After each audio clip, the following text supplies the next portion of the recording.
从独立之初的一穷二白到成为全亚洲最富裕的国家。你知道亚洲奇迹新加坡是如何崛起的吗？作为20世纪后半叶经济腾飞的代表，台湾、香港、新加坡和韩国这4个被誉为亚洲4小龙的经济体，凭借自身劳动力优势与政策引导，承接发达国家外溢的劳动密集型产业，并相继完成产业升级，成功跻身发达经济体行列的故事，不仅是发展经济学中的一个经典范例，更为后来的发展中国家提供了宝贵的借鉴。而在这4个经济体之中，新加坡以最小的体量、最少的资源，最终实现了人均财富上的显著领先，堪称是4小龙中最耀眼的一位。可谁能想到，就是这样一个如今在国际舞台上熠熠生辉的国家，其起点却始于一场沉痛的突变。新加坡的开局非常糟糕，糟糕到作为新加坡国父的李光耀都不禁为此落泪。1965年，由于族群与政治理念的尖锐分歧，奉行马来人优先政策的马来西亚政府最终决定将新加坡排除出联邦，使其被动走向独立。对于一个面积狭小、资源匮乏、尚未建立军队、缺乏国家认同、资本不足的小岛来说，这无异于一次巨大的生存挑战。而尽管条件艰难，但好在李光耀领导的执政团队足够务实，新加坡人民亦展现出了非凡的奋斗精神。这些要素成为新加坡后来实现惊人崛起的关键资本。李光耀从不讳言新加坡作为小国在安全、资源与战略纵深方面的天然劣势，他甚至刻意放大这种脆弱感，将其转化为全社会持续保持危机意识的动员力量。在他的领导下，这种对生存压力的清醒认知不仅成为推动政策执行的重要心理基础，也逐渐演变为新加坡国民身份构建的一种内在逻辑。面对20世纪60年代印尼对抗政策与马来西亚主权构建引发的地区紧张局势，新加坡深知在强邻环伺之下，一个新生小国若无法快速确立主权与自保能力，随时可能遭遇生存危机。因此，国家安全便成为新加坡独立之初的头号议题之一。为应对潜在威胁，新加坡一方面积极争取国际承认，与各国迅速建立外交关系；另一方面则秘密引入以色列军事顾问，协助组建新加坡的第一支武装部队，为日后的国防体系奠定基础。其实早在新加坡独立前，时任财政部长的吴庆瑞并于1959年访问过以色列，考察其在资源有限条件下实现工业化和全民动员的经验。这一趟访问也开启了2个在政治现实上高度相似的小国之间的特殊联系。也是在与以色列接触过程中，新加坡遇到了对其国家经济发展而言极为重要的一个人物，他便是在1961年到1963年间担任新加坡经济发展局第1任局长，以色列经济学家梅尔。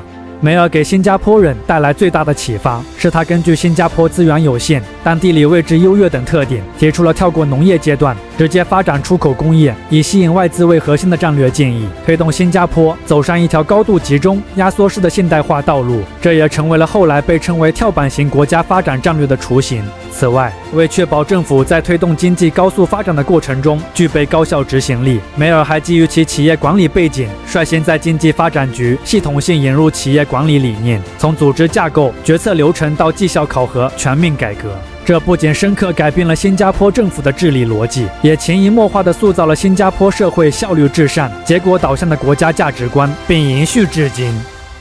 占地约9000英亩的玉兰工业区是新加坡经济发展局主导开发的第一个大型工业项目。玉兰项目的推进不仅展现了新加坡政府在资源匮乏条件下的高效执行力，也象征着新加坡国家工业化进程的正式启动。1964年，玉兰工业区内的大众钢铁厂投产，成为当地首批工业成果之一。而凭借经济发展局提供的从土地、建筑到减税、融资等的一站式服务体系，新加坡之后更是得到了外国资本的积极响应，吸引到了包括飞利浦、惠普、壳牌等在内的国际巨头纷纷落户。伴随工业化与外资引入的稳步推进，新加坡经济在1966年，也就是独立后的首个完整年度，录得约7.8%的 GDP 增长率，摆脱了此前的低迷局面。而在整个20世纪下半叶，新加坡年均 GDP 增长率保持在8%以上，是这段时期全球经济增长最快的国家之一。1989年，新加坡人均 GDP 按性价美元计算，首次突破1万美元大关，成为继日本之后，亚洲第2个正式迈入高收入行列的经济体。在新加坡的经济结构中，外国企业始终占据着举足轻重的地位，而他们之所以坚定地看好新加坡，并持续加码投资，不仅得益于经济发展局在招商引资方面的积极推动，也与新加坡作为东南亚区域枢纽的独特地理位置密切相关。更为关键的是，新加坡政府长期致力于打造一个优质且稳定的营商环境，诸如高度公正透明的法律体系、低税负与灵活的激励政策、一流的基础设施、廉洁高效的政府，以及数量庞大、通晓英语的高素质劳动力等优势，都是共同构筑新加坡成为全球投资热土的坚实基础。没有一个投资者愿意将资金投向一个政策朝令夕改、制度混乱、充满灰色地带的国家。根据透明国际发布的全球清廉指数，新加坡多年位居全球前5。而如今的新加坡政府虽以廉洁、治理稳定，被全球视为营商环境最优的国家之一。但在独立之初，新加坡政府却并非如此完美。当时的新加坡官场流传着的3年退休说，第1年偿还人前债，第2年享乐回报，第3年攒钱退休，更折射了当时腐败之风的普遍与顽固。为根除腐败，李光耀上台后推行了一系列强硬措施，不仅赋予反贪局广泛的执法权力，更以高薪养廉为核心改革方式。这一制度至今仍在延续。根据2023年新加坡政府公布的数据，内阁部长年薪超过100万美元，总理年薪更是达到约160万美元。这种全球罕见的薪资制度，在极大降低腐败诱因的同时，也吸引了大量高素质人才投身公共服务，从根本上改变了新加坡政府的面貌与国际形象。新加坡政府对教育的高度重视，构筑了其长期竞争力的根基，也成为吸引外国投资者的重要因素之一。新加坡在公共教育上的财政投入占政府总支出的比重常年保持在较高水平，明显高于许多发达经济体，包括以重视教育著称的日本。就拿语言政策来说，虽然新加坡宪法将马来语定为国语，但由于自建国以来实行的双语教育制度，尤其对英语的普及和强化，如今已有超过75%的新加坡人能够熟练使用2种及以上语言。这使得新加坡不仅能够有效承接外资投资项目，也培养出大量可在国际职场中自由切换语境的高素质人才，进而在全球人才竞争中展现出极强的适应力与优势。凭借跳板型国家发展战略，新加坡在20世纪下半叶缔造了令人惊叹的经济增长。然而，借由1997年因泰国外汇储备不足，无法维持泰铢与美元的固定汇率，继而放弃固定汇率制，并在随后掀起了区域性的金融动荡。亚洲金融危机的爆发，却让这个外向型经济体遭遇重创。随着全球投资者信心崩溃，区域需求锐减，新加坡的经济受到严重冲击。1998年，新加坡 GDP 增长率录得负的 2.2%， 为建国以来最低值。但正如新加坡人在独立之初所展现的那样，危机并没有击倒他们，反而成为一次重要的反思契机。这场危机让新加坡人意识到，必须摆脱对单一产业，特别是电子制造业的依赖，推动经济结构向更具韧性和多元化的方向迈进。为此，政府陆续启动了一系列改革措施，包括将生物医药作为新增长引擎，建设大规模的生物科技园区，推出各种人力发展计划，提升劳动力的技术适应力，